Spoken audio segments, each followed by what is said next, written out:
Conduce Pablo Veloso.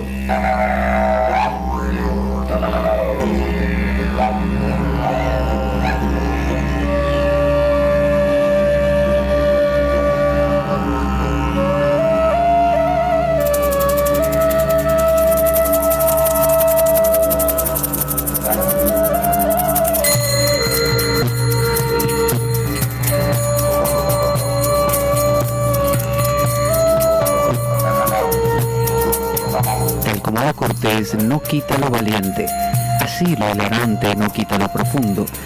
Y dado que la vida es un juego, aquí comienza La Espada de Damocles. La ficción más real que puedas concebir. La Espada de Damocles es un programa que por mera falta de objetividad cree ser diferente. Personajes mitológicos salidos de los más profundos avernos. Leyendas escabrosas y sin sentido. Curiosidades inquietantes e inútiles.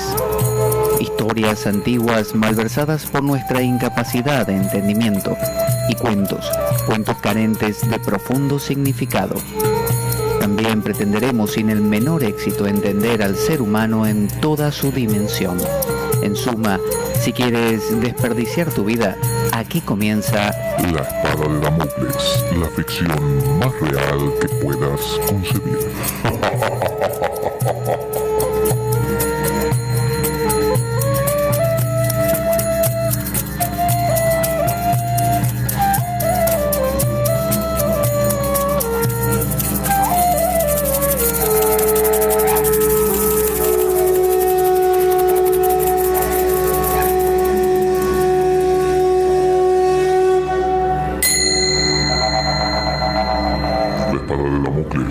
Conduce Pablo Veloso.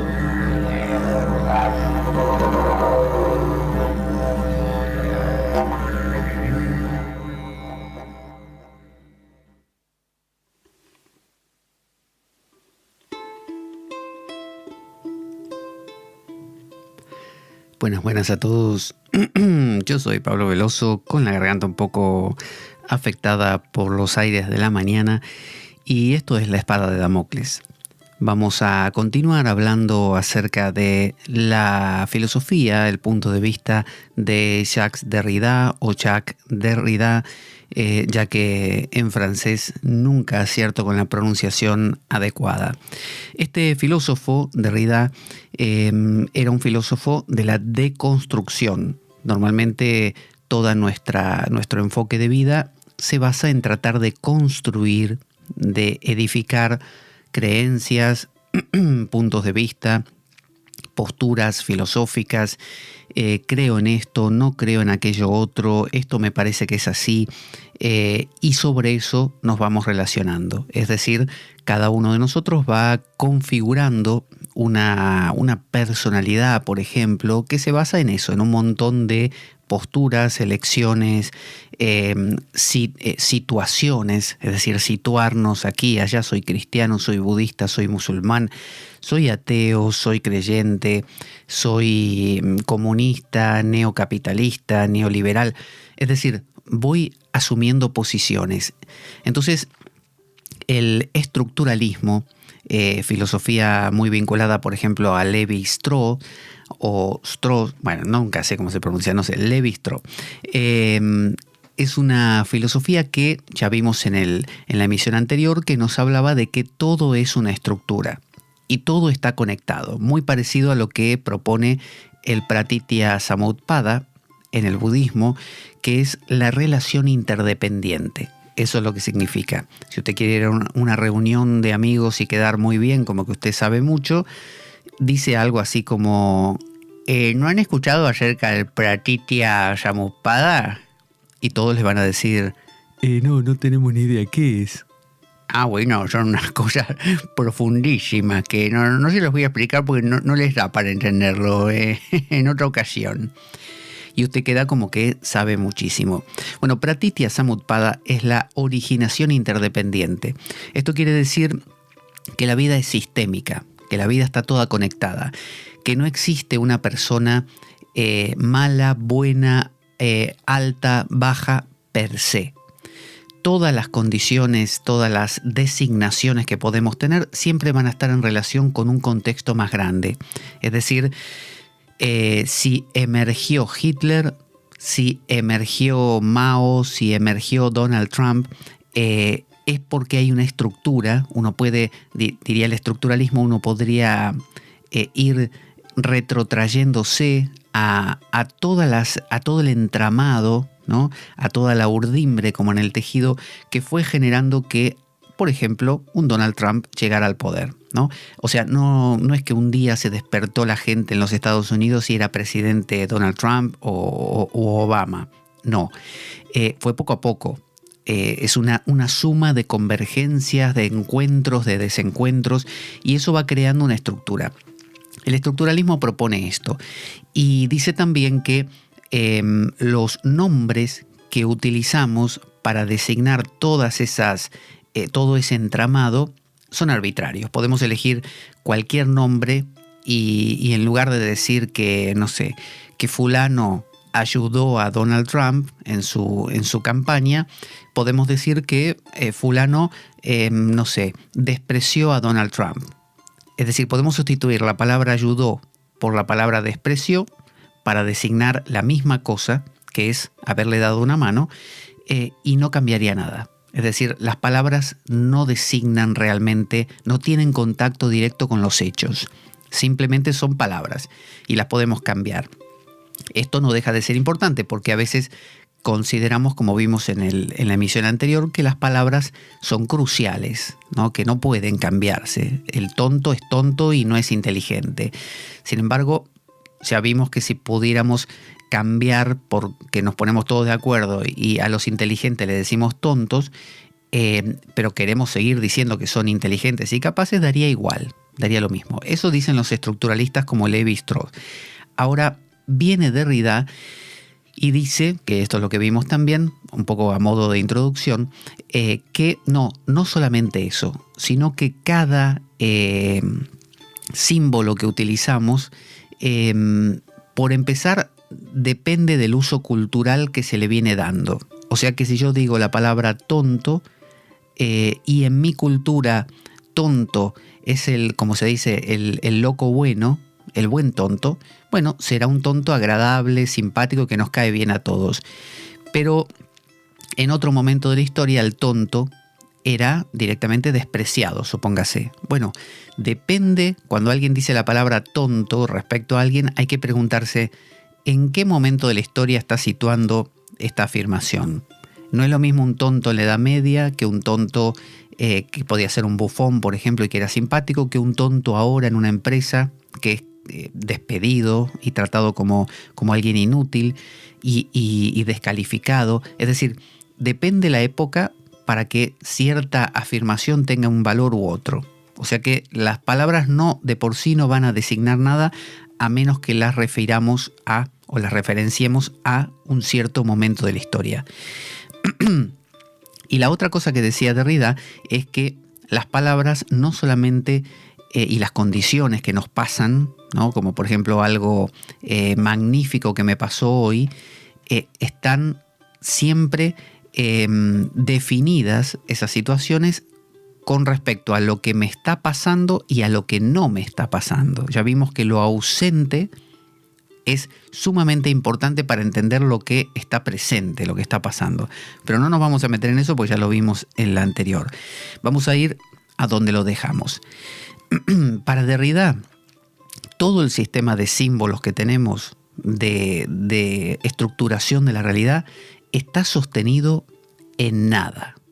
En nada. Imagínese un entramado de palabras que pretende describir la vida de una persona, la suya, la mía, ¿no? Soy bueno, soy malo, tengo estos planes, soy así, me dan miedo estas cosas, soy perezoso. Imagínese que, como esas palabras son palabras, dependen del uso cultural que se les dé.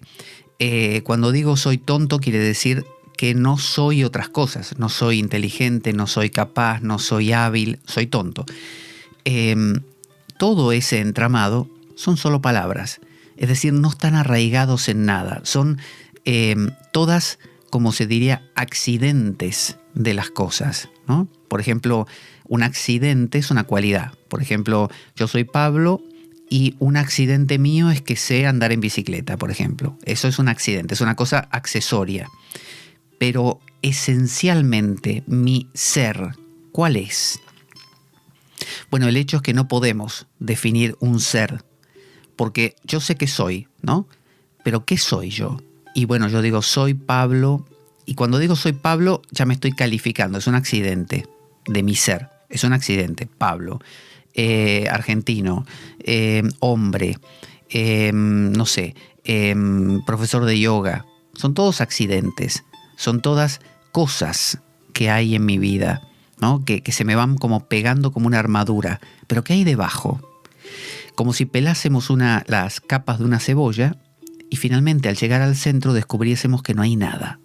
Bueno, el ser de las cosas no puede definirse. Lo que dice Derrida es que todas las palabras que utilizamos definen accidentes, definen cualidades, ¿no? Que las cosas hacen o dejan de hacer o carecen y que además se redefinen según la época, pero que nunca tocamos el ser, ¿no? De las cosas.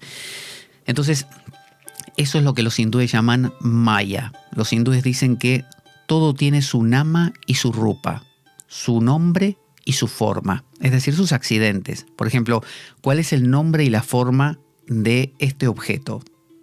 Estoy señalando una mesa. Nombre, mesa. Forma, una tapa arriba, 4 patas abajo. Esa es la forma clásica, ¿no? A eso llamaríamos nosotros una mesa. Ahora, ¿eso es el ser de la mesa? ¿No? La esencia, la parte más profunda. No, estoy describiendo solamente con palabras cualidades que tiene la mesa, ¿no? Tiene este nombre y no otro, tiene esta forma y no otra. Pero el ser, la esencia, lo que está más allá de cualquier descripción, es como si yo dijera, Pablo, profesor de yoga, Pablo, padre, Pablo. Sí, pero ¿quién es Pablo? Mostrame a Pablo solo. Y no puedo. Yo te puedo mostrar el color rojo de una mesa, el color rojo de una silla, el color rojo de una pared, el color rojo de un amanecer, pero mostrame el rojo puro, el rojo. Y no puedo. Porque aún si yo digo, mira, es el rojo que yo me imagino en este momento, me lo estoy imaginando, el rojo solo, ¿no? ¿Qué estoy imaginando? Una mancha. Es un rojo en forma de mancha. No, yo quiero el rojo. El rojo como esencia, como ser, ¿no? El ser rojo. No existe.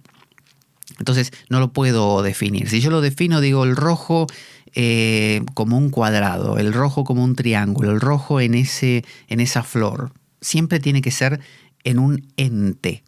Entonces lo que dice Derrida es que las palabras siempre van a hablar de los accidentes de las cosas, pero nunca de la esencia de las cosas. Es lo que decía Shankara, que Brahman, lo infinito, que es lo que todos los místicos llaman el silencio, el misterio, el ser, Brahman es aquello desde lo cual las palabras retornan sin poderlo tocar. Por lo tanto, lo que dice Derrida es que podés pasarte la vida hablando y que nunca vas a tocar la esencia verdadera de una cosa. Siempre vas a estar jugando con una especie de plantilla que superpones a la realidad. Por lo tanto, cuando decís que alguien es bueno, malo, alto, bajo, lindo, feo, simplemente lo estás diciendo, digamos, por convención. Lo estás diciendo porque aprendiste que así se hace. Es más, dice Derrida, cuando decimos algo, tenemos que, como todo es relativo, tenemos que, dentro de esa gran parrilla, dentro de esa gran elección de palabras y de contextos culturales, porque acuérdense que tonto en la Edad Media no es lo mismo que tonto ahora, es decir, cada vez que decimos algo de alguien o de algo, tenemos que poner un punto de partida y un punto de final.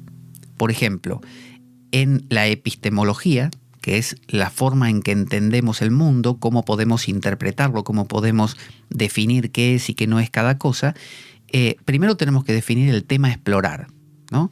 Ya ahí le ponemos un límite. Si yo, por ejemplo, digo, vamos a hablar hoy acerca de Derrida. Bueno, ya estoy diciendo que no vamos a hablar, por ejemplo, de Platón. No vamos a hablar de Sócrates. No vamos a hablar de la magia del caos. Vamos a hablar de Derrida. Entonces ya estoy estrechando el parámetro. Estoy diciendo que no vamos a hablar de la vida entera, vamos a poner límites. Hay cosas que no las vamos a tocar, no están permitidas. Por lo tanto, todo el discurso va a achicarse, va a dar vueltas en algo mucho más pequeño de lo que podría haber sido. Segundo, ponemos una hipótesis de partida. ¿Cuál es la hipótesis? Bueno, la filosofía de Derrida es muy interesante. Eso es lo que vamos a intentar demostrar. Entonces, ya lo achicamos todavía más, porque la posibilidad de que la filosofía de Derrida no sea interesante no es el punto de partida. Estamos teniendo un punto de partida. Luego están los aparatos que elegimos para medir. ¿Cómo vamos a pensar acerca de Derrida y de todo esto? Bueno, vamos a utilizar, por ejemplo, la reflexión, en este caso mi propio conocimiento como locutor de esto, de lo que conozco de filosofía, de las referencias cruzadas que puedo llegar a hacer entre otras culturas. Ese va a ser el límite. Si yo fuera una persona 100 veces más culta, podrían surgir otras conexiones, pero no van a surgir, se van a acotar a esto. Además, tenemos que ver las conclusiones alcanzadas. Vamos a llegar a ciertas conclusiones. Y ahí va a ser en la frontera de nuestro tema, porque las conclusiones a las que alcancemos van a estar dadas por la propia capacidad que uno tenga, la mía en este caso, porque no es un diálogo sino un monólogo. Entonces, hasta ahí vamos a llegar. Y luego viene otra cosa más, que es la interpretación de esas conclusiones. Porque cuando yo llegue a la conclusión de Derrida es muy interesante, ¿no? Por esto y por aquello, va a haber una interpretación. Entonces quiere decir que, y esa interpretación va a estar coloreada por el cristal con el que yo vea la vida. Entonces, con todo esto lo que quiero decir es que toda visión de uno mismo, de los demás, de lo que me pasa, de lo que no me pasa, de todo eso está siempre dada por el cristal con el que miramos. O sea que si yo tengo un cristal verde, no voy a ver rojo, no voy a ver azul. Es decir, la realidad uno la cristaliza al mirarla. Un poco como la física cuántica cuando dice que el observador crea lo observado. Es como esto de que no se puede ver la dirección y la posición de una partícula al mismo tiempo. Porque o la ves como ondas o como partículas. Entonces, o como el gato de Schrödinger, que hizo el experimento, un experimento hipotético, no literal, supuestamente metía un gato dentro de una caja, en esa caja había un detonador de una especie de sustancia química que podía matar al gato si se activaba. La posibilidad de activarse era un mecanismo cuántico que si se activaba dependía de unos parámetros muy, muy sutiles que no podían llegar a predecirse, y en algún momento se abría la caja a ver si el gato realmente estaba vivo o muerto, según si hubiera activado o no ese dispositivo. Y Schrödinger decía, el gato hasta que no se abra la puerta no está ni vivo ni muerto. Cuando se abre la puerta y lo ves muerto, está muerto. Cuando lo ves vivo, está vivo. Hasta ese momento no es que el gato está muerto adentro de la caja. No lo sabemos. Por lo tanto, si no lo sabes, no está muerto ni vivo. Es muy parecido a lo que dice el Zen de que si un árbol cae en el bosque y nadie está ahí para oír esa caída, el árbol no produce ruido, porque no hay oído que lo oiga. En el acto de oír el ruido se crea la posibilidad del sonido. Si no hay oído que lo escuche, no hay sonido. Es decir, ojos que no ven, corazón que no siente. Por ejemplo, mi pareja, ¿no? Mi esposa, me pone los cuernos y yo no me entero. Para mí no hay ahí traición. En el momento mismo que me entero, surge la traición. Una niña es tocada por, no sé, su abuelo de pequeña y nada, es un juego, una cosa más, como jugar a las muñecas. Cuando crece un poco más le cuenta a la madre, no sabes lo que hacíamos con el abuelo, y ahí la madre le dice, ¿cómo? Un momento, contámelo mejor. Y la niña le cuenta y ella le dice, no, eso que te hacía el abuelo es malísimo. Eso está muy mal. Lo que te hizo tu abuelo es tal cosa. A partir de ese momento comienza el abuso. Hasta ese momento no había nada, ni una cosa ni otra. Era juego. Ahora se volvió abuso. Es decir, desde el momento en que empezamos a tomar un posicionamiento respecto a la realidad existe. Muchas veces ocurre en la adolescencia, sobre todo se pone de novio o de novia con algún chico o chica y está todo bien, está en un mundo perfecto, hasta que se junta con sus amigos o amigas, según el caso, y sus amigas o amigos le empiezan a decir, yo no te quería decir nada, Pedro, pero tu novia, qué fea que es horrible, podrías haberte elegido una mejor, qué novia más fea que tenés. Bueno, a partir de ese momento, la novia es fea. Hasta ese momento era normal, no era ni una cosa ni la otra, era todo normal, no había ninguna cualificación, no había calificación de la cosa. A partir de ese momento empieza a ser fea para esa persona. Entonces, así con todo. Y uno dirá, bueno, pero en la ciencia no pasa, porque la ciencia es concreta. La ciencia mide, repite el experimento. Bueno, miremoslo bajo el mismo perfil. Vamos a hacer un experimento, supongamos, científico, ¿no? Medir la solubilidad del cloruro de sodio, la sal, en agua, en una solución de una cantidad de agua determinada. Entonces, tema que tenemos elegido para explorar, solubilidad del cloruro de sodio. Bien, hipótesis de partida. Tenemos una hipótesis, porque si no, no nos movilizamos para hacer el experimento. La hipótesis es que hasta tal cantidad de cloruro de sodio se disuelve en tal cantidad de líquido. Esa es nuestra hipótesis. Y vamos a tratar de probarla, a ver si sí o si no. O sea, al tener ya una hipótesis, no vamos a mirar otras variables. Es decir, no vamos a mirar, por ejemplo, si yo digo, la hipótesis es tal cantidad de cloruro de sodio se va a disolver en esta cantidad de agua en un ambiente que tenga una temperatura que no sobrepase los X grados. Genial. Eso quiere decir que hemos dejado afuera la presión atmosférica, hemos dejado afuera las vibraciones que se podían producir en el suelo, que podían colaborar con la solubilidad del cloruro de sodio. Hemos dejado fuera, la cantidad de veces que revolvemos o con una máquina, la cantidad de tiempo que la dejamos en esa máquina para disolver el cloruro de sodio. Quizá 1 minuto más de revolver producía mayor solubilidad, ¿no? Entonces nuestra hipótesis ya es limitante, ¿no? Luego vienen los aparatos que elegimos para medir. ¿Con qué vamos a medir la solubilidad del agua? En el pasado, para medir si una persona estaba muerta, se fijaban si respiraba, por ejemplo con un cristal o un espejo. Si no respiraba, estaba muerto. Entonces esa persona la designaban muerta. Hoy en día esa misma persona está viva, porque más adelante en el tiempo se midió los latidos cardíacos, más adelante en el tiempo ahora se mira la muerte cerebral. Entonces una persona que no le late el corazón pero tiene el cerebro vivo está viva. O sea que, ¿cuándo está viva o muerta una persona? Y depende. En la Edad Media, si no respirabas. Más adelante, si no te latía el corazón. Ahora, si tenés muerto el cerebro. Entonces, ¿qué aparato elegimos para medir? Si elegimos un aparato que te mide un espejito en la nariz, te mide el vapor que te sale por la nariz, y bueno, ese aparato ya va a generar un resultado totalmente distinto a si medimos con un medidor de ritmos cerebrales. Totalmente distinto. Y vamos a dar un resultado de vivo o muerto 100% diferente. Entonces fijémonos como el aparato que usamos para medir, supóngase que no es un experimento científico como el primer ejemplo, es una reflexión que estamos haciendo nosotros acerca de una relación amorosa que tenemos. ¿Qué aparato usamos? O sea, ¿qué tenemos para entender esta relación? Y bueno, conozco de psicología. Bien, es un aparato más fino que quien no conoce. Conozco de psicología profunda, ¿vale? Mejor todavía que la psicología conductista.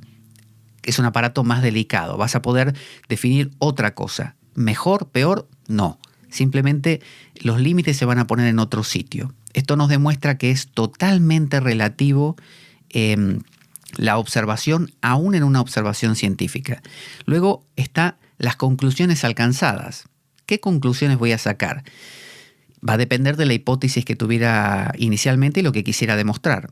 Por ejemplo, si yo quería demostrar la solubilidad del cloruro de sodio, la conclusión va a ser el cloruro de sodio, bla, bla, bla. Pero si yo lo que quería demostrar era, no sé, no sé, consistencia del agua o la cantidad de protones o el pH final del agua luego de mezclarse con cloruro de sodio, bueno, la conclusión va a ser en otra dirección. Y luego está la interpretación de las conclusiones. Es, como el cloruro de sodio se disolvió tal como se había previsto en una cantidad de tanto por ciento, eso significa que cuando en tal, no sé, mezcla para producir un alimento se utilice el cloruro de sodio, deberemos, bla, bla, bla, ¿no? Alterar tales proporciones de. Pero claro, si es para un alimento, esto va a valer hasta un punto. Si es para una mezcla de un motor, va a valer de otra manera, porque va a haber otros elementos. En ese motor va a haber metales, va a haber otros productos químicos que no los hay en el alimento. Por lo tanto, la interpretación de las conclusiones va a variar según en qué lo apliquemos. Entonces, ¿un tipo es un asesino? Depende. Ya vimos en el capítulo anterior, depende si es en una guerra, depende si es en una ciudad. En una guerra es un héroe. Entonces, tema elegido a explorar. Maldad de una persona. Bien, fulano. ¿Dónde cometió el asesinato? En el medio de una guerra. Hipótesis de partida, ¿no? Hipótesis, primero. Toda persona que comete un asesinato, que mata a otro, es susceptible de ser un asesino. Vale. Aparatos que elegimos para medir. Elegimos reflexión. Vale, vamos a reflexionar sobre qué es la guerra, qué es una vida de ciudadano. Y sacamos conclusiones y decimos, bueno, un tipo que mata en una guerra, ese es mi aparato de medición. Conclusión, el que mata en una guerra es un héroe. ¿Por qué? Porque mi aparato dice, según la historia, según gente que ha opinado, que matar en una guerra es correcto. Si yo tuviera un aparato mental que dice, como Gandhi, matar en una guerra es ojo por ojo, que va a dejar ciego al mundo, entonces diría, no, matar en una guerra es malo. Ese sería mi aparato de medición. Por lo tanto, mis conclusiones van a ser otras. Gandhi va a decir que el asesino, el que mata gente en una guerra, es un asesino. Mientras que si yo uso el otro aparato, el común, va a decir que no, que en la guerra esa persona es un héroe. Entonces, luego vienen las interpretaciones de las conclusiones. Si un tipo mata en una guerra y es un héroe, significa que podemos promover con publicidad que la gente libere muchas tensiones yendo a la guerra y matando gente, porque así se convertirá en héroe y resultan muy útiles. Entonces, fíjese cómo, de acuerdo al posicionamiento que tenemos, histórico, cultural, a las hipótesis de partida, todo eso va a hacer que las conclusiones a las que lleguemos y las interpretaciones de las conclusiones sean totalmente variables. Es decir, vivimos en un mundo totalmente arbitrario, que depende, yo tengo 5 personas delante mío y digo 1, 2, 3, 4, 5. ¿Cuál es la número 1? Y donde a mí se me ocurrió poner el dedo. Porque yo podría decir, empiezo a contar de la izquierda a la derecha, ¿no? Porque como escribimos de izquierda a derecha, nos parece que la izquierda es el inicio. Entonces decimos 1, 2, 3, 4, 5. ¿Cuál es el 1? El primero, el de la izquierda. ¿Y cuál es el 5? El último de la derecha. Bien. Pero yo podría empezar por la derecha y decir 1, 2, 3, 4, 5. ¿Cuál es el 1? Y el primero, el de la derecha. ¿Pero no era el de la izquierda? Y bueno, no, porque empecé a contar por acá. Entonces 1 puede ser cualquiera. Y sí, depende de dónde empiece a contar. Y si empiezo del medio, y bueno, el del medio es el 1 entonces. Entonces, ¿cuál va a ser? Por ejemplo, supongamos que yo digo, el último muere. Entonces yo empiezo a contar del medio, digo, y mezclo todo. Digo 1 y empiezo a saltar y hasta que llego al 5. Y al que matan es al último. Al que a mí se me ocurrió que era el último. Entonces, de la misma forma, arbitraria ocurre todo en la vida. Decidimos que tal tipo es malo, que tal tipo metió la pata, que yo debería haber hecho otra cosa, que no soy digno de, que no debería haber, o que mañana tengo que... Todo eso, todos los aparentemente decretos, así, esto es así, todo eso es relativo. Todo eso es relativo a desde a qué tema se me ocurre a mí explorar. Porque acuérdense, si yo digo, vamos a explorar este tema, no sé, el valor del número pi en las matemáticas. Ya está, no hablamos ni de la suma, ni de la resta, ni de la geografía, ni de la cadena montañosa. No, vamos a hablar del número pi. Entonces, ya estoy estrechando la vista, ya no veo otras cosas. Entonces, usted trae un químico, usted trae un biólogo, usted trae distintos ramas del saber y cada uno va a ver lo que es capaz de ver. Entonces, por eso es que si usted trae un guerrero para resolver un problema social en un colegio, y lo más probable es que saque una ametralladora y diga, bueno, el que se porta mal lo mato. Ese es su límite. O sea, no se le puede pedir más.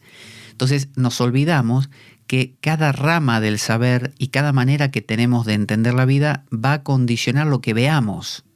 Entonces, cuando decimos esto es malo, esto es bueno, no va a depender de la cosa, va a depender de nuestro posicionamiento. Por lo tanto, como decía Nietzsche, no existen hechos, sino solo interpretaciones. Fíjese qué fuerte eso. No existen. Cuando usted dice, esto es, ¿viste lo que pasó? ¿Pasó tal? No pasó tal cosa. ¿Qué pasó? Y sí, hubo un choque. Hubo un choque. ¿Qué es un choque? Bueno, son dos cosas que se golpean entre sí. Todos interpretamos que un choque de, por ejemplo, de una gota de lluvia contra el pétalo de una flor, a nadie le importa, eso no es un choque. Eso es simplemente una gota que cae en un pétalo. Pero dos coches que se encuentran de la misma manera para nosotros es terrible, porque puede implicar morir gente, y porque nos parece que morir gente es malo. Pero en la época de las cruzadas, que hacía falta deshacerse de mucha gente en Europa, que muriera más gente era mejor. Venía la peste negra y bueno, que se mueran más. Está bien, como ahora que hay superpoblación. Más gente muere y bueno, en el fondo, mejor. Entonces fíjese cómo el mismo hecho puede ser redefinido según el momento cultural que se esté viviendo, sociocultural, el uso que se le dé a la palabra. El choque de la gota de lluvia con un pétalo no es un choque, pero el choque de dos coches sí, y además es malo, no debe ocurrir en lo posible. Pero si vamos a un evento de estos norteamericanos donde los coches se chocan y la gente disfruta viendo cómo los coches se hacen polvo entre sí, cuanto más choque haya, mejor. Ese es un buen choque. Entonces, estamos en una circunstancia distinta. Lo que en un caso era malo, ahora es bueno y divertido. Entonces, si ese choque de coches lo está viendo un perito forense, bueno, va a empezar a ver unos detalles que no ve usted o yo, no vemos. Nosotros vemos otras cosas. Lo vemos desde lo emocional. Si otro es psicólogo, analizará la situación. Otro es sociólogo. Otro es teólogo. Y bueno, lo entenderá desde el punto de vista de Dios y llegará finalmente a unas conclusiones determinadas. Entonces, soy teólogo, soy psicólogo, soy filósofo, soy químico, soy físico, soy carpintero. Según cómo sea yo, me van a interesar un tema u otro para explorar, voy a tener una hipótesis de partida, voy a tener aparatos o elementos con los cuales analizar la cosa, desde dónde analizarlo, por ejemplo, elementos culturales, como estos conocimientos, voy a alcanzar conclusiones determinadas y finalmente voy a interpretar las conclusiones de una manera determinada. Entonces, fíjese, con todos estos procesos, cómo la realidad en que vivimos jamás está acotada, salvo porque nosotros mismos la acotamos. Entonces, lo que dice Derrida es, nada de lo que digas acerca de nada tiene valor. Porque podría decirse de otra manera y tendría otro sentido totalmente distinto. Por lo tanto, todo es relativo. Cuando afirmas, esto es, por ejemplo, viene alguien y dice, esto es claro que es así, ¿viste? Dios existe. No. O, por ejemplo, el aborto está mal. Hay que defender la vida. ¿Cómo vas a matar a un niño que está creciendo en el útero de una mujer? Eso es asesinato. Todas esas afirmaciones y cientos y miles de otras más son todas relativas, dice Derrida. Entonces, cuando se erige un sistema como el científico, el artístico, el que usted quiera, ¿no? El teológico, y se hacen afirmaciones categóricas y se pasa las manos, como se dice después, hay guerras santas, hay cruzadas de la ciencia contra las pseudociencias, cruzadas de la teología contra los infieles y demás. o de las feministas contra los machistas, de los neoliberales contra los comunistas. Bueno, en realidad son todos posicionamientos relativos, cosa que obviamente no cae nada bien. A Derrida no lo quería nadie, porque ¿a quién le gusta que le digan que su posicionamiento es relativo? Vamos a escuchar un audio pequeño que nos cuenta cómo colaborar con la Espada de Damocles para que podamos conseguir material de estudio para los programas, cablecitos, conectores, memorias y 1000 cosas más. Ahí va. Nuestro programa carece de sustento económico externo. Si quieres colaborar y apoyarnos, puedes hacer de cuenta que me invitas a un café y dejar una donación equivalente a ello o lo que tú desees a través del enlace de PayPal que aparece en nuestro canal en iBooks. Si tienes alguna duda al respecto, puedes enviarme un correo a info-espadaweb@gmail.com para informarte y desde ya muchas gracias por ello. Así que entonces dice Derrida que ninguna hipótesis epistemológica, es decir, ningún producto de nuestro pensar, está aislado, ya que está conectado con otras. Por ejemplo, cuando uno dice existe el frío, ¿no? Viene el científico y le dice no, el frío no existe, solo existe el calor, ¿no? Porque es energía. El frío es una privación de la energía, como el privatio boni de la teología, ¿no? No existe el mal, solo la privación del bien. Bien, estamos diciendo que si existe el frío, lo tengo que comparar con otra postura que es, existe un contrario, el calor, ¿no? Así el frío sea la privación de calor, es un contrario del calor, ¿no? Entonces, no solo tenemos que contrastar con lo contrario, sino enmarcarlo. La dicotomía frío-calor está enmarcada dentro de una dicotomía más grande que es, por ejemplo, no sé, vacío-plenitud o energía y carencia de energía. Y luego está comparado con otros sistemas más detallados, como por ejemplo mi frío y mi calor. Porque una cosa es el frío. Vamos a hablar del frío y del calor como conceptos. Pero ahora digo, no, yo tengo frío. Yo tengo frío. Entonces, mi frío y mi calor, si lo profundizamos, tenemos que remitirlos a qué es el frío y qué es el calor. Bien, ahora, el frío y el calor tienen que ver con el aumento de energía, calor, privación de energía, frío. Vale, más sutil entonces significa energía y no energía. Entonces llegamos a un punto que hablamos del vacío y la forma, como decía el budismo, ¿no? El samsara y el nirvana, ¿no? O como el Sutra del Corazón, que dice el vacío es la forma es el vacío, ¿no? Está hablando de que no existe una afirmación cualquiera sin su opuesto. Es decir, que todo lo que digamos incluye otra cosa con la que está conectada. Entonces yo no puedo decir tal persona es buena si no encuentro alrededor otras malas con que compararla. Ya sea que estén ahí al lado, ya sea que me esté acordando yo de otras personas malas. Y ahora, ¿qué es una persona mala para mí? Y bueno, una que mata, vale. Para otro, ¿qué es una persona mala? No, uno que trata mal al otro verbalmente, vale. Entonces, si yo digo, para mí una persona mala es la que trata mal verbalmente, no necesita matar, quiere decir que voy a encontrar gente buena muy fácilmente. Porque como hay mucha gente que trata mal verbalmente, por comparación voy a encontrar muchísimos malos, por lo tanto, voy a encontrar menos buenos, porque voy a encontrar muchos de los que supuestamente podían llegar a ser buenos. A ver si me explico. Si una persona dice que ser malo es matar, quiere decir que hay pocos malos, porque en el mundo hay menos gente que mata físicamente que gente que insulta, por ejemplo. Pero si yo digo, no, malo es insultar también. O sea que muchos de los que hasta ahora eran buenos, ahora pasan al bando de los malos. Porque para mí malo es insultar, no solo matar. Por lo tanto, antes eran un 10% de malos y un 90% de buenos. Entonces yo digo, mira, fulano es bueno. ¿Por qué? Porque no mata. Bien. Pero viene otro que dice, no, para mí los malos son también los que insultan. Vale, entonces tenemos que quitar buenos y pasarlos al bando de los malos. O sea que para la segunda persona, el mundo va a estar mucho más lleno de malos que para la primera. ¿Quién tiene razón?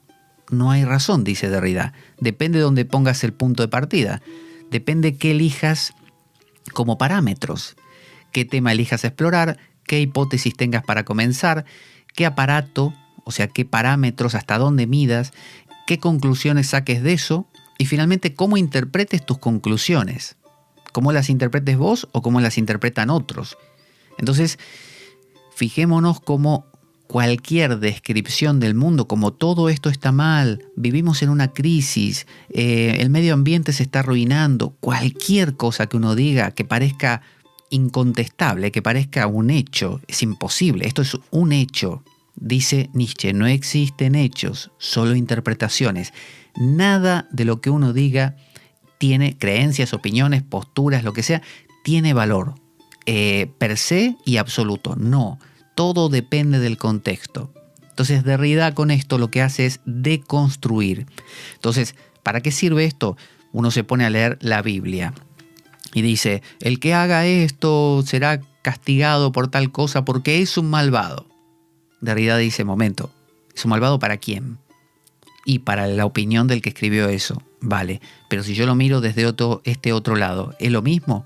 No, mirado desde este otro lado no es tan grave ese pecado. Entonces quiere decir, dice Derrida, que depende de dónde te posiciones, una cosa es una cosa u otra. Y sí, leemos ciencia y dice, todo objeto que cae hacia el suelo por efecto de la gravedad, atraído por la gravedad terrestre, tenderá a descender, ¿no? Qué sé yo, a detenerse cuando toque la Tierra. Y Derrida dice, momento, ¿qué significa la gravedad? Y bueno, la gravedad es una palabra que define una fuerza de atracción. ¿Qué es fuerza? Bueno, fuerza es un efecto de imponer algo hacia otra cosa. ¿Qué son las cosas? Y bueno, las cosas son los objetos. Bueno, ¿qué son los objetos? Dice Derrida. Bueno, los objetos son la mesa, la silla.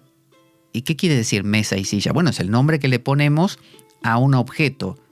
Y pero si yo, ahí empieza, si yo cambio el nombre mesa por silla, ¿el objeto es el mismo? ¿Le afecta? Y no. Y si yo uso la mesa para sentarme en lugar de la mesa para comer, y también puede ser.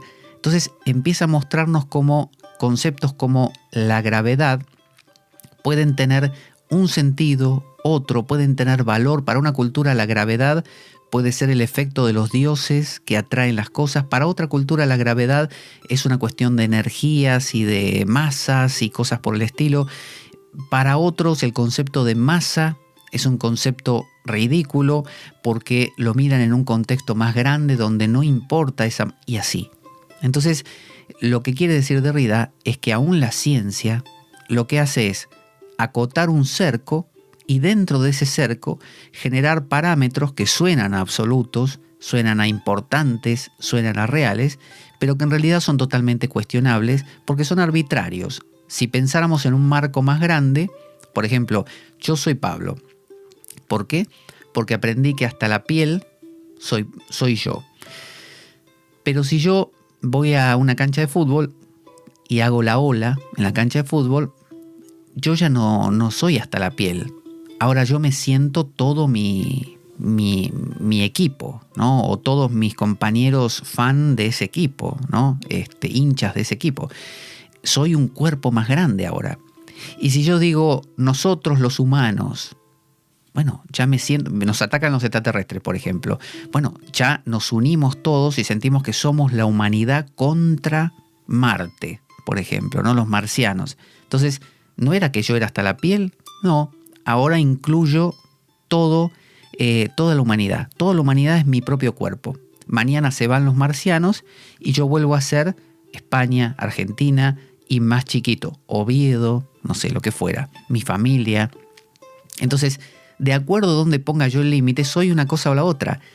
Y fíjese que cuando se juega un mundial de fútbol, todos son, en el caso de la Argentina, todos son Argentina, todos son España. Y cuando termina el mundial, cada uno vuelve a ser, no sé, Madrid, Barcelona, Asturias, y dentro de cada uno, Gijón, Oviedo, Avilés, la ciudad que sea. Es decir, uno puede agrandarse o achicarse, dése cuenta cómo me puede importar lo que le pase a España cuando yo considero que soy España, porque nos atacan, no sé, por decir, los franceses, Pero si yo considero que no nos están atacando los franceses, no me importa lo que le pase a España, me importa lo que le pase a mi ciudad o a mi familia, y así. Y si le pasa algo a la ciudad, me va a empezar a importar, pero no al país. Entonces, fíjese cómo de acuerdo a donde uno pone la atención, eso es lo que cristaliza, y no otra cosa. Entonces, ¿qué dice Derrida? No hay forma correcta de leer un texto. Entonces los libros de Derrida son libros donde él toma cualquier tema que se da por sentado que es de una manera y lo plantea de otra. Es una especie de polisemia, ¿no? Una multitud de sentidos, de significados. Entonces, cuando se critica de, no, ¿cómo vas a leer la Biblia así? Eso no es lo que quiere decir, pregunta Derrida. Eso no es lo que quiere decir para quién, y bajo qué circunstancias, y con qué intenciones, y midiéndolo con qué aparato. Y bueno, desde el punto de vista, diría la persona, desde el punto de vista católico romano. Ah, vale. ¿Y con qué aparato? Y con el aparato del dogma de la Iglesia. Ese es el límite. Ah, vale. ¿Y con qué conclusiones alcanzadas? Y ratificando la hipótesis original, que es que lo que dice el catecismo de la Iglesia es lo correcto. ¿Y qué conclusiones se saca? ¿Qué interpretaciones se saca de esas conclusiones?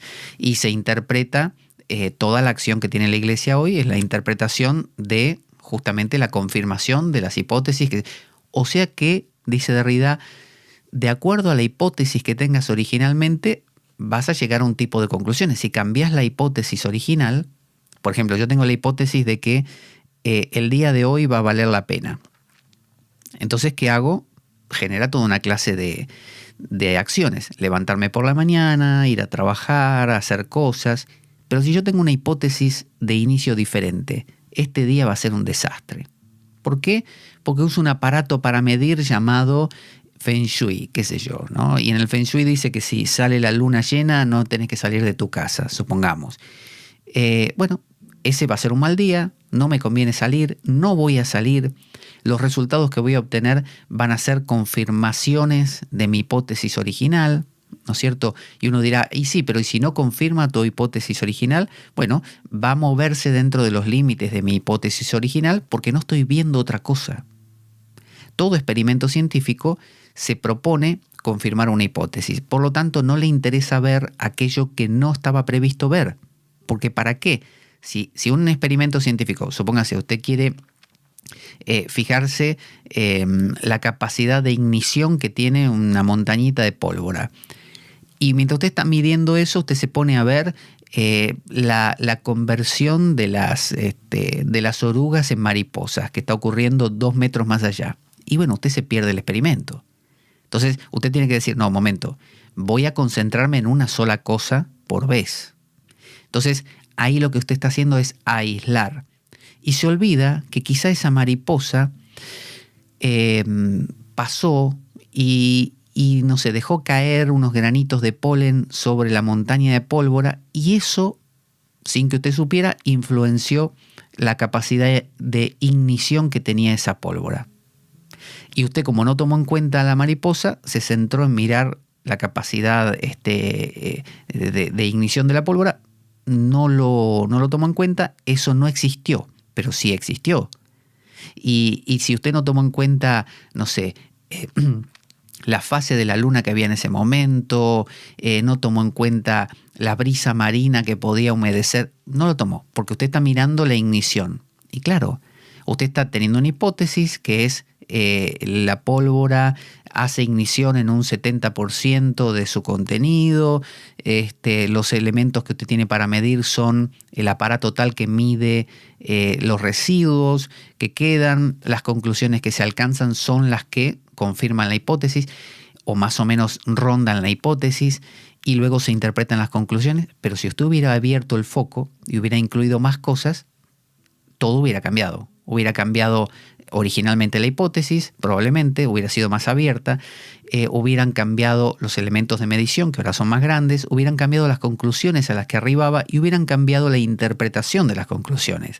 Por lo tanto, dice Derrida, cuando lees un texto, entiéndase, leer la vida, leer a tu amigo, leer a fulano, leer a lo que te pasa, no hay una interpretación correcta. Si vos usás el psicoanálisis la psicología junguiana, el catolicismo, el budismo, el ateísmo, el feminismo, siempre son restricciones oportunas o no de la realidad que van a dar un resultado que no necesariamente es el único. Entonces, esa es la idea, por ejemplo, de los 6 darshanas de la India, los 6 puntos de vista. Son 6 abordajes diferentes que se complementan, porque saben que cada abordaje es carente de una profundidad que quizá el otro abordaje complementa. Hoy en día lo que hacemos es priorizar un abordaje, por ejemplo, en este caso científico, que es nuestro mundo, y nos olvidamos de todo lo demás.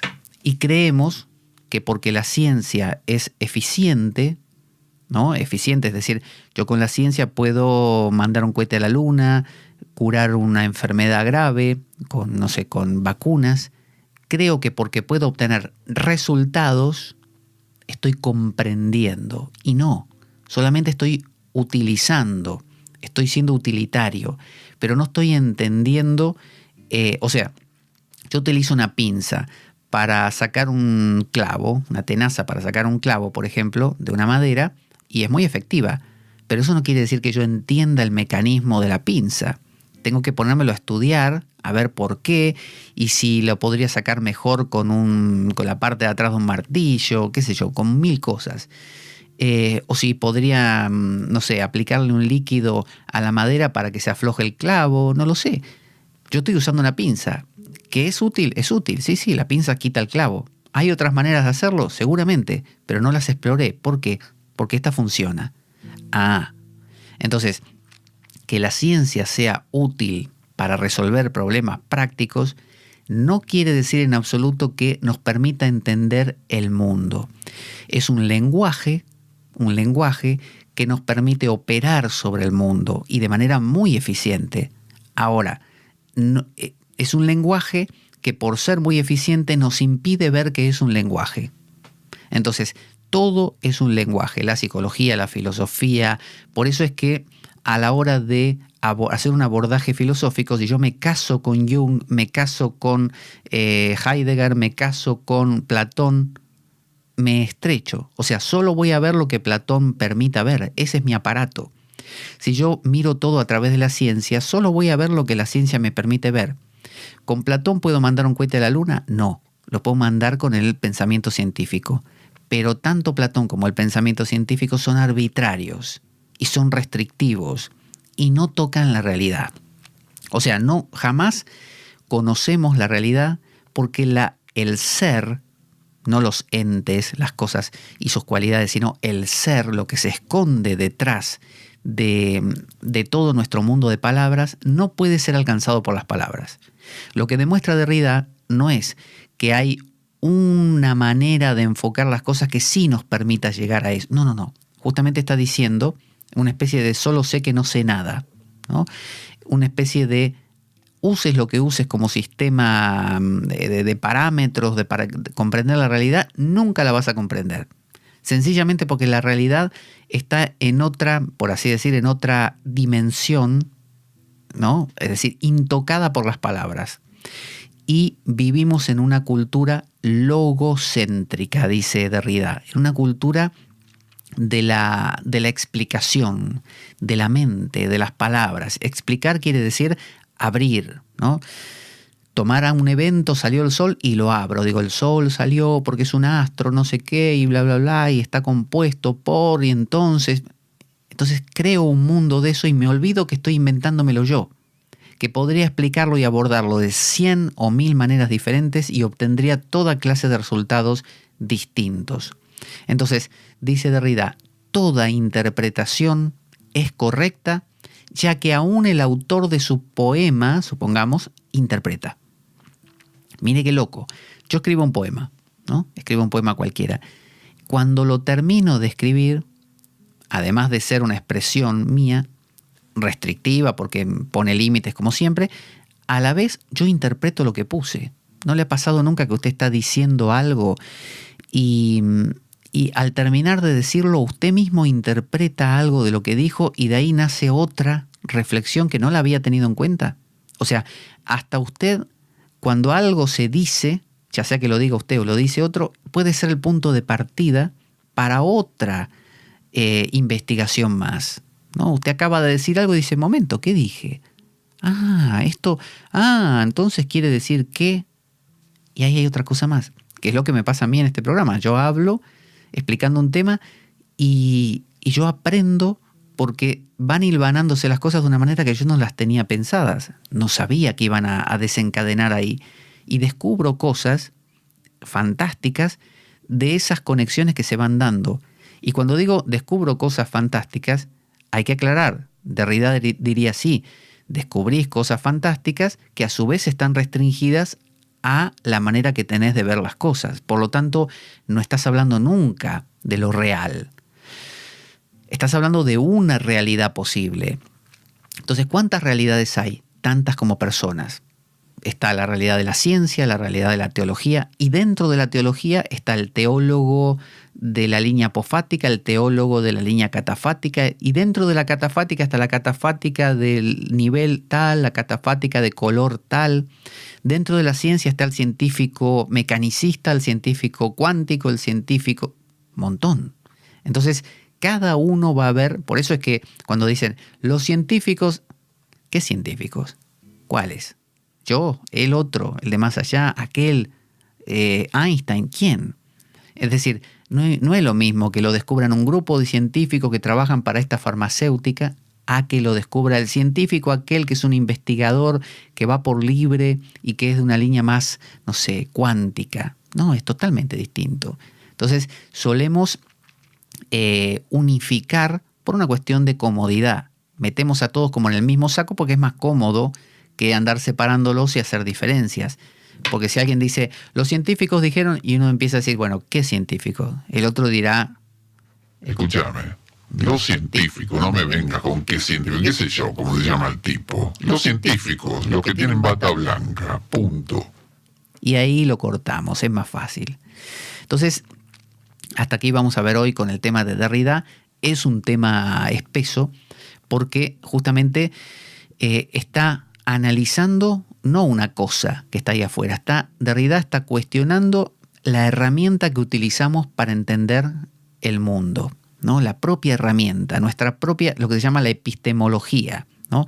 Nuestra propia manera de entender el mundo. No estamos cuestionando al mundo, no a este árbol, no a este perro. Estamos cuestionando la forma en que concebimos la idea de árbol y perro. Derrida está cuestionando de si esa concepción es absoluta, o sea, es ahí ajustada a la realidad o es una interpretación nada más. Esto es algo muy incómodo, pero yo creo que vale muchísimo la pena porque nos conecta con ideas que todas las tradiciones místicas como la Kabbalah, como el Vedanta, como el yoga tienen y por eso nos conectan con la no dualidad. Hasta aquí vamos a ver hoy. Soy Pablo Veloso para La Espada de Damocles y vamos a nuestra cortina de despedida. Ahí va.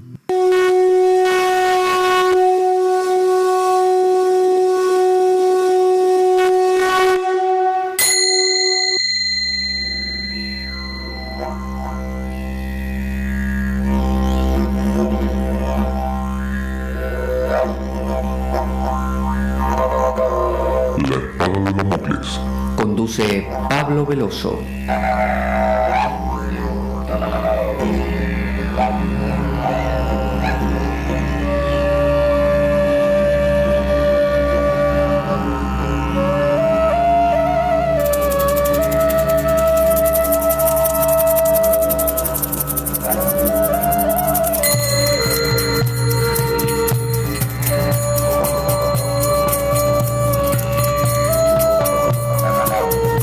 Dado que la vida es un macabro juego concebido por una mente perversa, únete a nosotros en nuestro próximo programa cuando escuches las siguientes palabras. La Espada de Damocles, la ficción más real que puedas concebir. Buena vida para todos, buena semana y... ¡Avanti, damocleanos!